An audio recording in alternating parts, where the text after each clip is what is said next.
Welcome back to Xylem learning. അനുമോമിസ് ആണ്.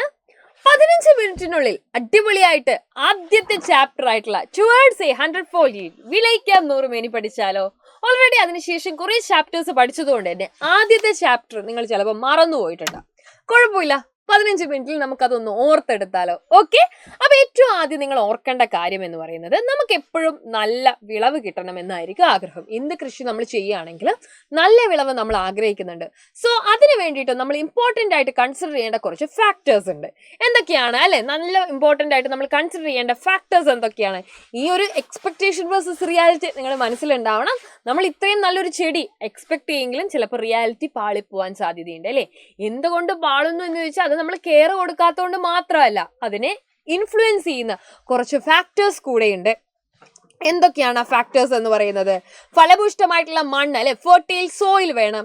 Favourable climate, അനുകൂലമായിട്ടുള്ള കാലാവസ്ഥ വേണം. ഗുണനിലവാരമുള്ള വിത്തും നടീൽ വസ്തുക്കളും ആവശ്യമുണ്ട്. ശരിയായിട്ടുള്ള ജലസേചനം, പ്രോപ്പർ ഇറിഗേഷനും ആവശ്യമാണ് കേട്ടോ. ഇത് നിങ്ങളുടെ മൈൻഡിൽ ആദ്യം ഉണ്ടാവുക. അതിനുശേഷം നമ്മൾ സീഡ് ക്വാളിറ്റി, വിത്ത് ഗുണം എന്നുള്ള ഇമ്പോർട്ടൻ്റ് ആയിട്ടുള്ള ഒരു ഭാഗത്തേക്ക് പോവാണ്. എന്താണ് ഈ സീഡ് ക്വാളിറ്റി എന്നുള്ള ഇമ്പോർട്ടൻ്റ് ആയിട്ടുള്ള ഭാഗത്തുള്ളത്? അതായത് ഹൈ പ്രൊഡക്ടിവിറ്റി ഉള്ള ഒരു പ്ലാന്റിൽ നിന്ന് മാത്രമേ നമ്മൾ സീഡ് എടുക്കാൻ പാടുള്ളൂ. അതായത് ഉയർന്ന തരത്തിലുള്ള വിളവ് ലഭിക്കുന്ന ഒരു ചെടിയിൽ നിന്ന് വേണം നമ്മൾ വിത്തെടുക്കാൻ. അതേപോലെ തന്നെ seed must be collected from fruits that forms in the mid span. അതായത് സീസണിന്റെ തുടക്കത്തിലുള്ള ഒരു ഫ്രൂട്ടിൽ നിന്നും നമ്മൾ സീഡ് എടുക്കാൻ പാടില്ല, അവസാനം എൻഡിലേക്കുള്ള സമയത്തുള്ളതൊന്നും എടുക്കാൻ പാടില്ല. ഒരു മിഡ് റേഞ്ച് വേണം നമ്മൾ എടുക്കാൻ. ഇനി എന്താണ് ഹെൽത്തി ആൻഡ് ഡിസീസ് ഫ്രീ?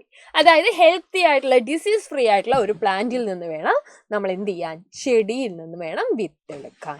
ഇത് നിങ്ങൾ ഓർത്ത് വെക്കാം. അതിനുശേഷം നമ്മൾ പോകുന്നത്, ഇതൊക്കെ പഠിച്ചു അല്ലേ? ഇനി എങ്ങനെയാണ് ഒരു ചെടി ഉണ്ടാവുന്നത് എന്നുള്ളതിലേക്കാണ് നമ്മൾ പോകുന്നത്.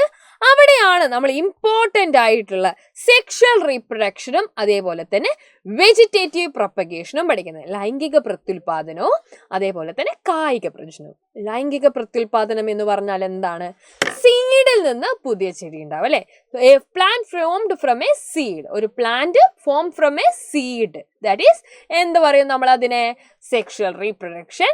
If the new plantlets are formed from vegetative part, അതായത് വെജിറ്റേറ്റീവ് പാർട്ടിൽ നിന്നാണ് പുതിയ ചെടി ഉണ്ടാവുന്നതെങ്കിൽ അതിനെ നമ്മൾ കായിക പ്രജനനം അഥവാ വെജിറ്റേറ്റീവ് പ്രൊപ്പഗേഷൻ എന്ന് പറയും. അപ്പൊ അതിനുള്ള എക്സാമ്പിൾസ് നിങ്ങൾ പഠിച്ചു വെക്കണം. വളരെ ഇമ്പോർട്ടൻ്റ് ആയിട്ടുള്ള ഒരു കാര്യമാണ് ഈ എക്സാമ്പിൾസ് എന്ന് പറയുന്നത്. അത് നിങ്ങൾ പഠിച്ചു വെക്കുക. അതിനുശേഷം നമ്മൾ പോകാൻ വേണ്ടി പോകുന്നത് ലെയറിങ്, ബഡ്ഡിങ്, ഗ്രാഫ്റ്റിംഗ് എന്നുള്ള കുറച്ച് ഏരിയയിലേക്കാണ്. അപ്പൊ ലെയറിങ് എന്ന് പറഞ്ഞു കഴിഞ്ഞാൽ അല്ലെ, പതിവെക്കൽ. മാതൃസസ്യത്തിന്റെ കമ്പുകളിൽ വേര് മുളപ്പിച്ച ശേഷം പുതുതായിട്ട് ആ ഭാഗം മുറിച്ചെടുത്തിട്ട് പുതിയൊരു ചെടിയാക്കിയിട്ട് നമ്മൾ നടുമ്പോഴാണ് പതിവെക്കൽ ഉണ്ടാവുക അല്ലെ? അതിനുള്ളൊരു എക്സാമ്പിൾസും ചിത്രങ്ങളൊക്കെ മിസ് കാണിച്ചു തന്നിട്ടുണ്ടായിരുന്നു. So new plantlets are formed. എവിടെ നിന്നാണ്? നമ്മൾ ആ ഒരു ചെടീൻ്റെ അകത്ത് നമ്മൾ എന്ത് ചെയ്യണം? ആദ്യം റൂട്ട്, വേരുകൾ ഉണ്ടാക്കണം. ആ വേര് മുളപ്പിച്ച ഭാഗം അല്ലെ? Layering is the practice of producing plantlets by cutting and planting the stem of a mother plant after generating roots from it. Roots അതിൻ്റെ അകത്ത് നിന്ന് ഉണ്ടാക്കിയിട്ട് വേണം നമ്മൾ ഈ ഒരു പ്രക്രിയ ചെയ്യാൻ വേണ്ടിയിട്ട്. ക്ലിയർ? നെക്സ്റ്റ് നമുക്ക് പഠിക്കാനുള്ളത് എന്താണ്? ഗ്രാഫ്റ്റിംഗ് ആണ്. എന്താണ് ഗ്രാഫ്റ്റിങ്ങിലുള്ള പ്രത്യേകത എന്ന് പറയുന്നത്? ഗ്രാഫ്റ്റിങ്ങിന്റെ മലയാളം എന്താണ്? കമ്പൊട്ടിക്കലാണ്. അപ്പൊ കമ്പൊട്ടിക്കലിലേക്ക് എത്തുമ്പോഴത്തേക്കും നിങ്ങൾ മനസ്സിലാക്കേണ്ട കാര്യം, ഇവിടെ റൂട്ട് സ്റ്റോക്ക് എന്നും സയൺ എന്നും പറയുന്ന രണ്ട് ഭാഗങ്ങളുണ്ട് അല്ലെ? റൂട്ട് സ്റ്റോക്ക് എന്ന് പറഞ്ഞു കഴിഞ്ഞാൽ വേരോട് കൂടിയുള്ള നമ്മൾ എടുക്കുന്ന കമ്പാണ്. സയൺ എന്ന് പറയുന്നത് എന്താണ്? ആ വേരില്ലാത്ത കമ്പ്. ഇപ്പൊ മാവ് ഒക്കെയാണ് നമ്മൾ ഇതുപോലെ ചെയ്യുക. ഇപ്പൊ മാവിനാണെങ്കിൽ അതിൽ ഒന്ന് എന്താണ്? നാട്ടുമാവായിരിക്കും. ഒന്ന് കുറച്ചും കൂടെ ക്വാളിറ്റി ഉള്ള ഒരു മാവായിരിക്കും. അപ്പൊ ഈ ഒരു എങ്ങനെയാണ് ചെയ്യുന്നത് എന്നുള്ളതും കൂടെ മക്കളൊന്ന് ഓർത്ത് വെക്കണം. അതേപോലെ തന്നെ ലെയറിംഗ് ആയാലും ബഡ്ഡിങ് ആയാലും ഗ്രാഫ്റ്റിംഗ് ആയാലും ഇത് ചെയ്താലുള്ള ഗുണങ്ങളും കൂടെ നിങ്ങളൊന്ന് അറിഞ്ഞു വെക്കണം കേട്ടോ. അപ്പൊ ഇതൊക്കെ ഏതാണ് ചിത്രം? രണ്ട് കമ്പുകളാണ്, ഗ്രാഫ്റ്റിംഗ് ആണ്. ഓക്കെ, അതുകൂടെ ഓർത്ത് വെക്കുക. അതിനുശേഷം നമുക്ക് പഠിക്കാനുള്ളത് എന്താണ്? ബഡ്ഡിംഗ് ആണ്. മുകുളമാണ് ഒട്ടിക്കുന്നത് അല്ലെ? ബഡാണ്. ഗുണമേന്മയേറിയ ഒരു സസ്യത്തിന്റെ മുകുളം അതേ വർഗത്തിൽപ്പെട്ട വേരോട് കൂടിയ മറ്റൊരു സസ്യത്തിൽ ഒട്ടിച്ചേർത്ത് പുതിയ നടീൽ വസ്തു ഉണ്ടാക്കുന്ന രീതിയാണ് നമ്മൾ മുകുളം ഒട്ടിക്കൽ എന്ന് പറയുന്നത്. ഓക്കെ ആണെന്ന് വിചാരിക്കുന്നു. ഇനി നമുക്കിതിൽ നോക്കേണ്ട ഇമ്പോർട്ടൻ്റ് ആയിട്ടുള്ള കാര്യമാണ് ഹൈബ്രിഡൈസേഷൻ. ഹൈബ്രിഡൈസേഷനിൽ എന്ത് മെത്തേഡാണ് നടക്കുന്നത്? ആർട്ടിഫിഷ്യൽ പോളിനേഷൻ, അതായത് കൃത്രിമ പരാഗണമാണ് നടത്തുക. Hybridisation is very very important, മറക്കരുത്. ഇത് പഠിക്കാതെ പോവരുത് കേട്ടോ. ഹൈബ്രിഡൈസേഷൻ എന്ന് പറയുന്നത് എന്താണ്? ഒരേ വർഗത്തിൽപ്പെട്ട ഒരേ വർഗത്തിൽ മാവാണെങ്കിൽ രണ്ടും മാവ് തന്നെയായിരിക്കണം. പക്ഷെ എന്താണ് അവിടെ വേണ്ടത്? വ്യത്യസ്ത ഗുണങ്ങളുള്ള ചെടികളായിരിക്കണം. So hybridisation is the method of production of seeds by artificial pollinating two plants which have different qualities and belong to the same species. ഇത് എഴുതാൻ മറന്നു പോവരുത്. അപ്പൊ നമ്മൾ ഇതിൽ എടുക്കുന്ന ചെടികൾക്കുള്ള പ്രത്യേകത എന്താണെന്നുള്ളതാണ് ഈ രണ്ട് ചെടികളുടെയും ഗുണനിലവാരം നമുക്ക് വർഗസങ്കരണം ചെയ്ത ചെടിയിൽ പ്രതീക്ഷിക്കാം. യെസ്, അപ്പൊ പ്ലാന്റ്സിന്റെ ഹൈബ്രിഡ് സീഡ്സുകളെ കുറിച്ച് ഇവിടെ കൊടുത്തിട്ടുണ്ട്. മറക്കരുത്, ഇമ്പോർട്ടന്റ് ആയിട്ട് പഠിച്ചു വെക്കണം. ഇപ്പൊ ചോദിക്കും പവിത്ര ഏതാണ്, കിരൺ ഏതാണ്, ഭാഗ്യലക്ഷ്മി ഏതാണ്, അന്നപൂർണ ഏതാണ് എന്നൊക്കെ ചോദിക്കും. മറന്നു പോവരുത് കേട്ടോ. ഓക്കെ, പിന്നെ വാർഷിക ഗവേഷണ കേന്ദ്രങ്ങളെ കുറിച്ച് പറയുന്നുണ്ട്.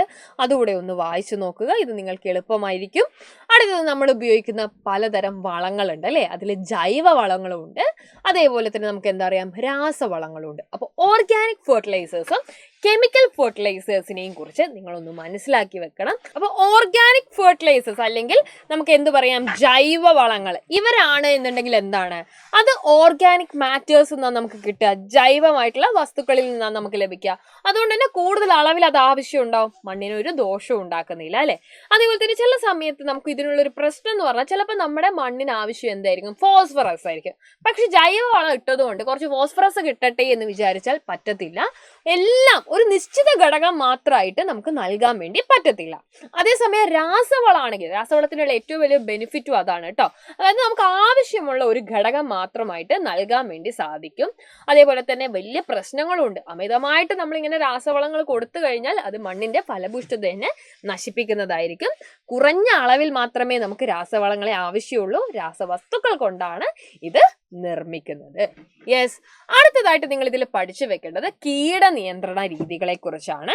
അതായത് കീടനിയന്ത്രണം എപ്പോഴും നമ്മൾ ഒരു കൃഷി ചെയ്യുന്ന സമയത്ത് ഓർത്തു വെക്കേണ്ട കാര്യമാണ്. കാരണം പല തരത്തിലുള്ള കീടങ്ങൾ കൃഷിയെ ആക്രമിക്കാൻ വേണ്ടിയിട്ട് വരും. അപ്പൊ ഇതിൽ നമുക്ക് മെക്കാനിക്കൽ കൺട്രോൾ എന്ന് പറയുന്ന ഒരു ഭാഗം പഠിക്കാനുണ്ട് അല്ലെ? യാന്ത്രികമായിട്ടുള്ള കീടനിയന്ത്രണം. എന്താണ് ഈ യാന്ത്രിക കീടനിയന്ത്രണം കൊണ്ട് ഉദ്ദേശിക്കുന്നത്? യാന്ത്രിക കീടനിയന്ത്രണത്തിൽ നിങ്ങൾക്ക് കുറച്ച് എക്സാമ്പിൾസ് പഠിക്കാനുണ്ട്. അതോടൊപ്പം തന്നെ നിങ്ങൾക്ക് ഇതിൽ കുറച്ച് ട്രാപ്പുകളൊക്കെ കുറിച്ച് പഠിക്കാനുണ്ട് അല്ലെ? നോക്കിക്കേ, crush a handful of basil leaves and put it in a steel plate. Observe the plate after a while. Can you see the gold coloured flies approaching the plate attracted by the smell of basil leaves?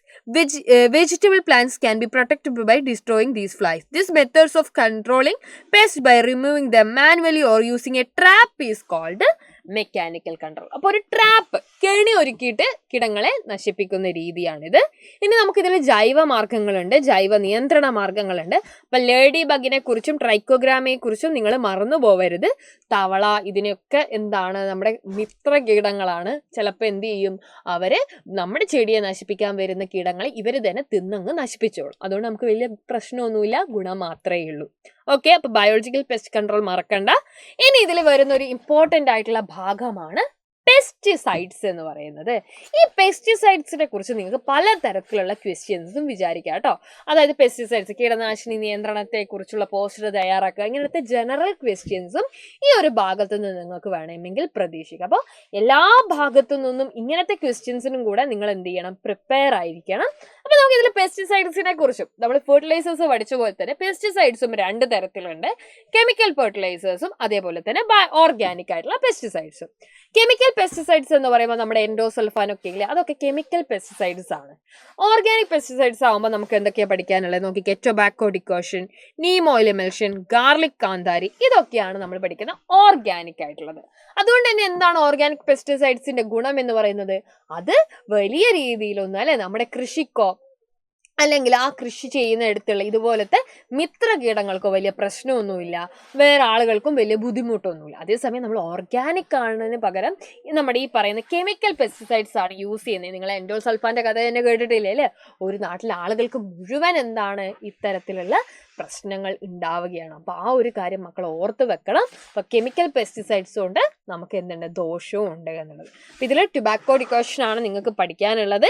അപ്പോൾ അതും കൂടെ ഓർത്ത് വെക്കുക. അപ്പോൾ miss ഒരിക്കൽ കൂടെ പറയട്ടെ, നമ്മുടെ ബഡ്ഡിങ്, ലെയറിങ്, ഗ്രാഫ്റ്റിംഗ് എന്നുള്ളത് പലതരത്തിൽ ചോദിക്കാറുണ്ട്. അപ്പോൾ ഈ ബഡ്ഡിങ്, ഗ്രാഫ്റ്റിങ്ങിൻ്റെ ഈ ഒരു ഡെഫിനിഷൻസ് നിങ്ങൾ മറക്കരുത്. ബഡ്ഡിങ് ആണെങ്കിൽ ബഡാണ് നമ്മൾ എന്ത് ചെയ്യുന്നത്, ഒരു എടുത്തുനിന്ന് കളക്ട് ചെയ്തിട്ട് മറ്റൊരു പ്ലാന്റിലേക്ക് ഒട്ടിച്ചു കൊടുക്കുന്നത്. ഈ ഒരു കാര്യം നിങ്ങൾ ഓർത്ത് വെക്കണം. അതേപോലെ തന്നെ ലെയറിങ്ങിൻ്റെ ഒന്നും ഗുണങ്ങൾ, അല്ലേ, ലെയർ ചെയ്ത് ചെടികൾക്കുണ്ടാകുന്ന ഗുണങ്ങളൊന്നും മറക്കരുത്. ഇതൊക്കെ എപ്പോഴും ചോദിക്കാറുണ്ട്.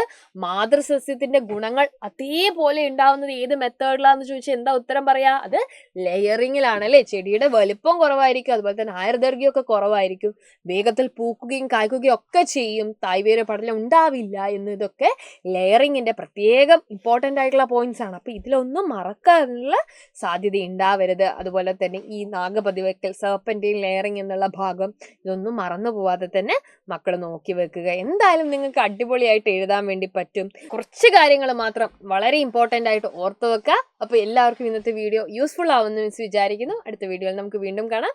Until then bye bye dears. Thank U.